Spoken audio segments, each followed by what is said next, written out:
अपने देश के वीरां का के थमने जिक्र सुनाऊं मैं, हंस के वारे प्राण रे उनको शीस झुकाऊं मैं। अपने देश के वीरां का के थमने जिक्र सुनाऊं मैं, हंस के वारे प्राण रे उनको शीस झुकाऊं मैं। नमस्कार, रिवॉल्यूशन इंडिया चैनल के सभी दर्शकों का हार्दिक स्वागत, अभिनंदन। जिस प्रकार से श्री सुनील सैनी जी ने जो वीर शहीदों को नमन करते हुए उनकी शान में जो शब्द कहे हैं कि वीर शहीदों को नमन करें, उसी बात को परिभाषित करने के लिए आज का विशेष दिन, वो दिन जिस दिन जलियांवाला कांड, जहां हमारे वीर शहीदों ने देश की आज़ादी के लिए अपना सर्वस्व बलिदान कर दिया, ऐसे वीर शहीदों को नमन करते हुए मैं स्वागत करना चाहूँगा। सुनील जी, आपका रिवॉल्यूशन इंडिया चैनल पर हार्दिक स्वागत, अभिनंदन। बहुत बहुत धन्यवाद। आपने मुझे एक छोटे से कलाकार को इतना बड़ा मौका दिया गया, मैं आपका दिल की गहराइयों से धन्यवाद करता हूँ। दर्शकों, आज बैसाखी का भी दिन है, जहां किसान भाइयों का उनका प्रगति का एक दिन होता है, जब उनकी फसलें पककर और कटने के लिए तैयार होती हैं। उस बैसाखी के पावन पर्व की भी पूरे देशवासियों को हार्दिक शुभकामनाएं। सुनील जी, आपने जो संगीत के क्षेत्र में आपने जो अपनी यात्रा शुरू की है, आपकी जो यात्रा है, संगीत से जुड़ाव की यात्रा है, उसको थोड़ा बताते चले। कब आपको लगा कि इस संगीत की यात्रा में आपको शामिल होना है? मेरी ड्यूटी रही, मैं पशुपालन विभाग में एज ए VLD कार्य कर रहा हूँ, और मुझे एक्स ग्रेशिया में जॉब मिली थी। पापा की डेथ होने के बाद मैं एनिमल अटेंडेंट ज्वाइन किया था मैंने, और मेरे एक गुरुजी थे Purushottam Sharma ji, as a VLD थे दालनवाड़ा में। तो वहाँ मेज बजा के रागनी गाते थे, तो उनकी मैं कॉपी कर लेता, मैं भी उनके साथ गुनगुनाने लग गया। तो उसके बाद मेरा पहला गाना, पहली एल्बम पूजा हुड्डा के साथ आई थी। फिर घर वालों ने भी इस पे एतराज़ किया था कि ये फील्ड वो जो पहला गाना क्या था, उसके 2 शब्द गुनगुनाते चले गए। वो तो देखो जी, पुराने टाइम में तो तर्जों पे होता था, नैन कटोरे जो काजल डोरे, उसकी तरफ पे थे। हाँ, उसकी 1-2 लाइन याद है मुझे जी। एक गाड़ी के 2 पहिए होया करते हम दोनों, एक गाड़ी के 2 पहिए होया करते हम दोनों, होया करते हम दोनों। आंधी उठी बिखर गए हम, छोड़ दिया देखो साथ मेरा। धन्यवाद जी। बहुत सुरीली जो धुन आपने ली, और लेखन भी आपका ही रहा है सुनील जी इसमें?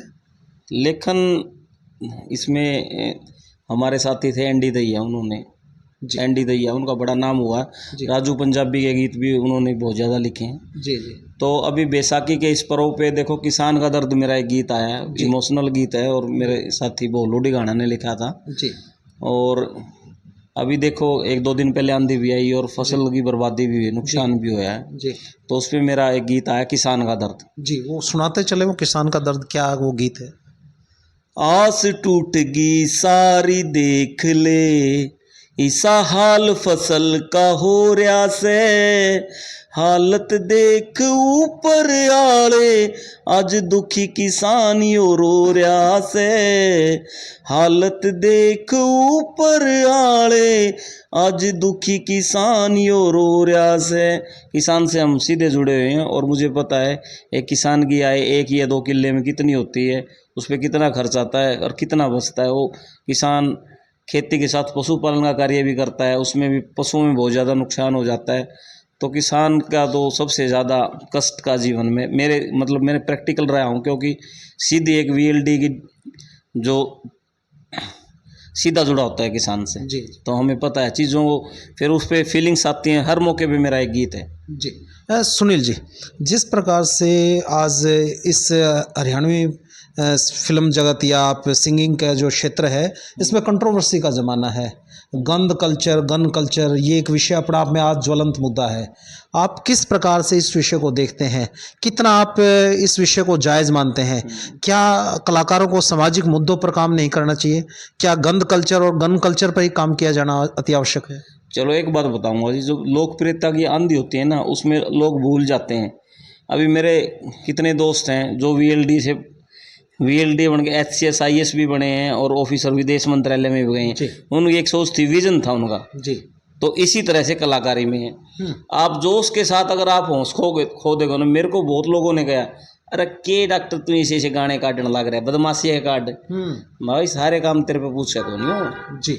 तो हमने तो पता था मासूम शर्मा जी का, चलो अमित सैनी ने सभी ने गाए हैं, ठीक है, लेकिन खुद गजेंद्र फोगाट जी ने भी गाए हैं। सुनो जी। गजेंद्र फोगाट का तो नाम लेके ना सुनो, मासूम शर्मा ने उसकी टीआरपी और बढ़ा दी। जी। आप किसी का नाम ले रहे हो तो वैल्यू दे रहे हो। अभी मैंने तीनों का ले दिया देखो जी। लेकिन उन्होंने फिर उनका अक्षय इस फील्ड में अच्छा नाम है, लेकिन उन्होंने अच्छे गाने भी गाए हैं। जी। तो अभी हर मूवी में देख लो आप, विलियन का भी रोल है और एक अच्छा, और उसका जो सारांश निकलता है उसको कोई चीज़ मतलब पकड़ता है नहीं बात को। अभी हम रिसेंटली जाट मूवी देख के आए हैं जी। तो उसमें जाट रेजिमेंट का कितना सनी देओल ने कितना बढ़िया देशभक्ति का भाव दिखाया है इसमें। जी। जी। तो चीज़ों भाई आप एनडीए क्लियर करो, फाइट करके ऑफिसर भर्ती होता है, ब्रिगेडियर का उनका पद था, जी। लेकिन नए गुस्सा मार दिया, उसकी नाड़ काट दी, वह चीज़ पकड़ा यूथ, लेकिन वह चीज़ नहीं पकड़ता, ब्रिगेडियर बन रहा है वो। जी। उसने जिस रास्ते को पार करके ब्रिगेडियर की पोस्ट पे गया उस चीज को नहीं पकड़ रहे। और फिर उसने जो देशभक्ति की भावना थी वो दिखाई गई है, तो हम तो सैल्यूट करते हैं। मैंने जाट मूवी देखी है, मेरे अंदर चीज़ें नहीं है, जातिवाद नहीं है जी। लेकिन एक आर्टिस्ट का जो प्रभाव है, एक गाने का प्रभाव पड़ता है। हरियाणा के खेता में सोना उगलेगा रेता में, खेल कबड्डी दुनिया में सब तनियारा जाटा का छोरा, खूब एंजॉय करे हमने, कोई दिक्कत नहीं थी जी। मिक्का ने बहुत बढ़िया गाना गाया, लेकिन उसका प्रभाव पड़ा ना, जितने भी है, अमित सैनिया गाना काटा, उसने काटा, फिर मन ने भी सोचे तू भी काट देने एक। जी। दुनिया में रुतबा न्यारा से सैनी साहब ये खास हैं, एक कदम कोई साथ भी दे दे, चार कदम हम चालना सा, भाईचारे की खातिर हम कदे घाट ना गालना सा। इस तरह से मेरा गीत है, एक सैनी साहब खास है। जी। जी। आपने ठीक वो मैंने खुद ही लिखा है। जी। आपने सैनी साहब का जिक्र किया। आज के दिन हरियाणा में दो चीज़ बड़ी फेमस हैं, एक मुख्यमंत्री नायब सैनी जी की स्माइल और एक उनका स्टाइल, जिस प्रकार से जनता से वो किस प्रकार से मिल रहे हैं और जनता की समस्याओं का समाधान भी करने जा रहे हैं। प्रयास है, काम तो करना नीचे के अधिकारियों ने होता है, अब वो कितना उसको अमली जामा पहनाते हुए एक अलग विषय है। हम जानना चाहते हैं, आपने भी कुछ मुख्यमंत्री नायब सैनी जी के ऊपर कुछ लिखने का मन बनाया है, लिखा है, या कोई आगामी कोई प्रोजेक्ट आपका आ रहा है? बिल्कुल जी, मेरा गाना मैंने लिख तो बहुत दिन पहले दिया था, लेकिन वही है कि सरकार ड्यूटी भी तो मांगती है, ड्यूटी करने के साथ समय नहीं रहता जी। तो सैनी की सरकार है, मैंने गाना लिख रखा है जी। और नायब सैनी के हम कायल है उनकी स्माइल के और उनका जो स्टाइल है काम करने का, और लोगों की सुनते हैं। सबसे बड़ी बात है कि आप कभी भी जाओ, संत कुटीर वो जी, है, संत कबीर कुटीर। हाँ वहाँ जाओ, आप मिलो डायरेक्ट, एक सीएम से कम्युनिकेशन हो सकता है आपका। तो ऐसा सीएम तो आज तक हमने देखा भी नहीं है अपनी लाइफ में। 84 मेरा जन्म हुआ था जी। और हम तो कभी मिले नहीं। एक बार बीजेपी के अध्यक्ष बने तब एक फोटोग्राफ तो हुई थी मेरी। सुनाते चलें वो गाना, क्या आपने लिखा है और कब उसको रिलीज करने जा रहे हैं? मैंने लिख रखा है सर, अभी जल्दी उसको कर देंगे। अब आज दो शब्द गुनगुनाते तो चले सर उसको। हाँ, तो वो हुक लाइन अगर मैं अभी कह दूंगा तो फिर कभी अरे आप अच्छा जनता तक जाना चाहिए। आपका आगामी प्रोजेक्ट क्या है? हाँ, ना कोई तकरार है, जनता का ये प्यार है और सैनी की सरकार है। इस तरह से मेरा वो शब्द मैंने लिखे हुए हैं। सुनील जी, आप कमाल कर दिया है कि इस कैमरे को कोई भी इवेंट होता है, कोई आगामी गीत होता है, उसको प्रोजेक्ट किया जाता है कलाकारों के द्वारा। जैसे मैंने रामकेश जीवनपुरिया जी का जब मैं साक्षात्कार कर रहा था तो उन्होंने आगामी अपना प्रोजेक्ट बताया कि किमेनी, उनका वो सॉन्ग फिर वो एक हफ्ते बाद रिलीज हुआ। ऐसे ही आप थोड़ा गुनगुना के आप सुनाएंगे तो बहुत अच्छा रहेगा। ये गाना कंपोज नहीं हुआ जी, कंपोज नहीं हुआ। मैंने अपनी तरफ से जो लिरिक्स लिखते हैं, कोई तरज सोच के लिखता है। आपको, आप भी आर्टिस्ट रहे हो, इसीलिए तो मैं कह रहा हूँ जब आपने तरज सोची है तभी लिखे हैं। थोड़ा गुनगुनाते चले। हाँ, गुनगुना दूंगा, लेकिन मैं इसकी कंपोज अलग करवाऊंगा सर म्यूजिक डायरेक्टर से जी। हाँ, उसको मैं गुनगुना देता हूँ जी। ना कोई तकरार है, जनता का यो प्यार है, भाई सैनी की सरकार है या सैनी की सरकार है या नायब की सरकार है, इस तरह से। बहुत अच्छा आपने विचारों को, अपने लाइनों को उकेरा, फिर उसको गाने का प्रयास किया। किस दिशा की तरफ अल्टीमेट, अब तो सरकार ने ये कह दिया कोई भी government employees social media platform का यूज़ करके भी कोई आय कर सकता है, वो उसको ऊपर बाउंडेशन नहीं है। तो शायद आपने इस विषय को पकड़ लिया और इस पे लगातार काम कर रहे हैं। क्या लक्ष्य लेके आप चले हैं इस प्रकार की फील्ड में उतर कर? बहुत ज़्यादा कंपटीशन भी आपकी इस लाइन में, तो किस मुकाम तक आप जाना चाहेंगे? देखो सर, मैं कोई पहला ऐसा कलाकार नहीं हूँ, ये तो अभी कानून अभी आया है। उससे पहले बाली शर्मा क्या गवर्नमेंट एम्प्लॉय नहीं थे? बताओ, हरियाणा के कितने अच्छे आर्टिस्ट हैं जो गवर्नमेंट एम्प्लॉय रहे हैं। क्यों? कला एक विधा है, कलाकार, इसमें सरकार को कोई नुकसान नहीं होता जी। और अपनी ड्यूटी के साथ अगर कोई किसी बंदे का शौक है, क्रिकेट खेलने का है या गायकी का है या टेबल टेनिस खेलने का, तो ये तो सरकार कभी मना ही नहीं करती। कभी इस तरह का कोई केस भी नहीं हुआ किसी पे जी। तो आर्टिस्ट तो एक परमात्मा ने बख्शा है और हम कोशिश कर रहे हैं और लोगों को भी पसंद आ रही है। अभी हमारा रिसेंटली गाना आया था चौधरी हरियाणा के जी। डॉक्टर गैरी हैं मेरे दोस्त, डॉक्टर रवि ग्रेवाल जी। और वो MVSC करने के लिए यहाँ आए थे कनाडा से। जी। तो वहाँ हमारी दोस्ती हुई म्यूज़िक के कारण, उनको तो वहीं हम गाते थे। अभी रिसेंटली हमारा गाना है, बहुत लोगों ने पसंद किया है। जी। जी। हाँ जी, चौधरी हरियाणा के। जी। बैसाखी का पर्व है, आज के दिन विशेष महत्व है। किसान अपनी फसल पकने के बाद उसकी कटाई का कार्य शुरू कर देते हैं। किसानों भाइयों के लिए कुछ गाते गुनगुनाते चलें, बैसाखी के पर्व की शुभकामनाएं भी देते चलें। मनोज कुमार जी इस दुनिया में नहीं रहे, उनकी मैं 2 लाइनें उनके गीत की, उनके ऊपर फिल्म आया गया था। मेरे देश की धरती, मेरे देश की धरती, सोना उगले उगले हीरे मोती, मेरे देश की धरती। तो पहले तो हाथ से कटाई होती थी, अब मैं देख पा रहा हूँ, हम ड्यूटी जाते हैं ना, सारी फसल है ना कंपाइन के भरोसे, फिजिकल वर्क रहा ही नहीं और बिल्कुल फसल पक के तैयार हो रही है, लेकिन उसका वेट हो रहा है। अब तो ज़माना ही बदल गया जी। और मेरा मानना ये कि आज का ज़माना बहुत बढ़िया है। आपको अगर एक्सरसाइज करनी है तो जिम का भी आपके पास ऑप्शन। जी। जी। हाँ जी। चलिए सैनी साहब, जाते जाते जो युवा इस फील्ड में अपना करियर बनाना चाहते हैं या जो समाज के विभिन्न मुद्दों को गायकी के माध्यम से उठाना चाहते हैं, जो समाज में सामाजिक फैली हुई बुराइयों के ऊपर कटाक्ष करना चाहते हैं, उन युवाओं के लिए आप क्या मैसेज देना चाहेंगे? क्या उनका भविष्य इस फील्ड में कितना सुरक्षित है और कितना उचित है उनका इस फील्ड में बने रहना? सर, मैं एक बात कहना चाहता हूँ, इतने अच्छे अच्छे कलाकार हम मेरे अपने जींद शहर में हैं और बहुत अच्छा गाते हैं, हम कुछ भी नहीं गाते, लेकिन इनको प्लेटफॉर्म, उनको फाइनेंशियल कंडीशन, ना गवर्नमेंट से कोई हेल्प नहीं। और आपको पता है जो चाटुकारिता करते हैं लोग ऊपर तक पहुंच जाते हैं। इवन बेचारों के पास ऑडियो के पैसे नहीं हो, इतने अच्छे कलाकार हैं। तो कोई ऐसा इंसान नहीं है कोई उनको सपोर्ट करते।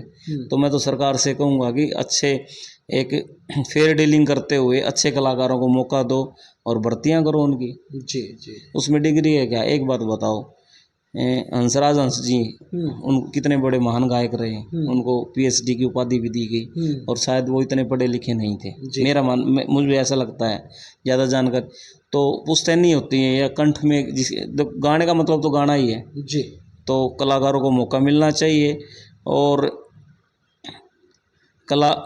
और एक ऑडियंस पे भी है। ऑडियंस यूथ क्या चाहता है? अगर आप विरोध नहीं करोगे, आई रिबेल देयरफॉर आई एग्जिस्ट, मैं विरोध करता हूं तभी मेरा अस्तित्व है। आज तक जब पहला बदमाशी का गाना आया, क्या किसी ने विरोध किया? नहीं किया। जनता ने बूस्ट किया, जनता ने। लोग भी तो सुनना चाहते हैं। अगर कलाकार को उसी टाइम डांट दिया जाए तो अगला दूसरा कलाकार हिम्मत नहीं करेगा जी। तो यही है अपना, देखो सरकार ने कंट्रोल किया है तो मैं तो अच्छी बात मानता हूँ।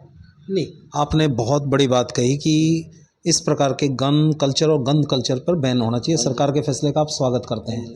इसमें एक विषय और रहता है कि भी जाति विशेष पर गाने बनाकर उन पर कटाक्ष करना, उसको कितना आप जायज़ मानते हैं? क्या उन गानों पर भी बैन नहीं होना चाहिए जिससे सामाजिक समरसता, जो एक आपसी भाईचारे का माहौल है, जो गड़बड़ा जाता है, जिससे वैर भाव बढ़ जाता है, क्या उन गानों पर भी सरकार की पैनी नज़र और उस पर कुछ ना कुछ एक चाबुक चलाने की आवश्यकता है? जानते सब है, मानता कोई नहीं। एक बात देखो, आप मोहम्मद रफ़ी साहब हैं, उन्होंने क्या कभी इस तरह के गाने गाए? किशोर कुमार ने गाए कभी कोई जाति का गाना? जी नहीं गाया ना। जी इक्का दुक्का हो गया तो वो मैं नहीं कहूँगा, लेकिन उनको पूजा जाता है। जी लेकिन तभी तो मतलब इनका फैलाव नहीं हो पा रहा। आप एक गाना गा रहे हो, उसकी ऊर्जा एक बात बताओ, किसी पर्टिकुलर किसी कास्ट का गाना है चल रहा है तो उस पर उसी कास्ट के लोग डांस करेंगे, ये तो मानते हो आप भी, आपने देखा भी है। जी तो गाना तो ऐसा ही होना चाहिए जो सब नाचें, सब सुने। जी हाँ, तो हम भी इक्का दुक्का हमने निकाल दिए।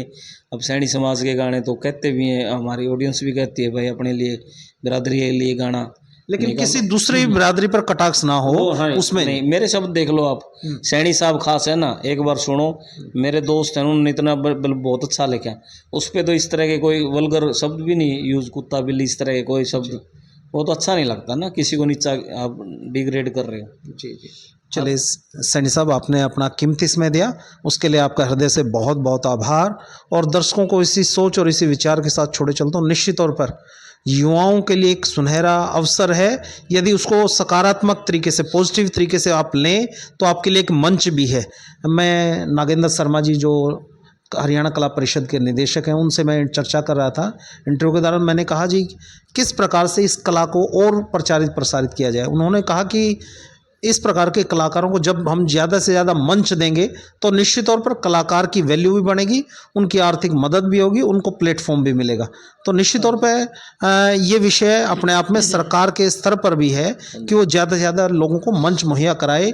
और जिस प्रकार से लोक संपर्क विभाग हरियाणा सरकार का है, वहाँ भी अच्छे कलाकारों को भर्ती करके उनको एक स्टेज मुहैया कराया जा सकता है। सुनील नहीं, मैं तो हरियाणा सरकार से स्पेशली हमारे माननीय मुख्यमंत्री से कहता हूँ, आप एक ऐसा प्लेटफॉर्म बनाएं जिसमें खुले में ऑडिशन हो गायकी का, और खुले में ना सिलेक्शन करके एक कमेटी, और ऑडियंस की भी, अपने हरियाणा की जनता की वोटिंग करा के उनको सरकारी नौकरी देने का कार्य करें। और बहुत अच्छे अच्छे गायक हैं, मैं जींद में ऐसे ऐसे गायिका को भी जानता हूँ और गायकों को भी जानता हूँ जो बहुत अच्छा है, लेकिन अपने घर के खर्चे चलाने में ही उनका अपना जो परमात्मा ने जो उनको कला बख्शी है वो दबी की दबी रहेगी। जी, ये थे हमारे साथ सुनील सैनी जी, जिन्होंने बहुत बेहतरीन तरीके से अपने विचारों को गायकी के माध्यम से, फिल्मांकन के माध्यम से, अलग अलग एल्बम के माध्यम से आप निकाल रहे हैं। और लोगों को भी एक अच्छा मंच मुहैया करवाने की आपने प्रदेश के माननीय मुख्यमंत्री नायब सिंह सैनी जी से एक अपील की है। अब सरकार के पाले में गेंद है, वो कितना इस पर संज्ञान लेती है, किस प्रकार से जो अच्छे कलाकार हैं उन लोगों को एक मंच मुहैया कराती है। अब देखते रहिए रिवॉल्यूशन इंडिया, फिर किसी अन्य दिन किसी खास विषय पर खास शख्सियत के साथ आप सबके बीच होंगे। जय हिंद, जय भारत, वंदे मातरम। जय हिंद।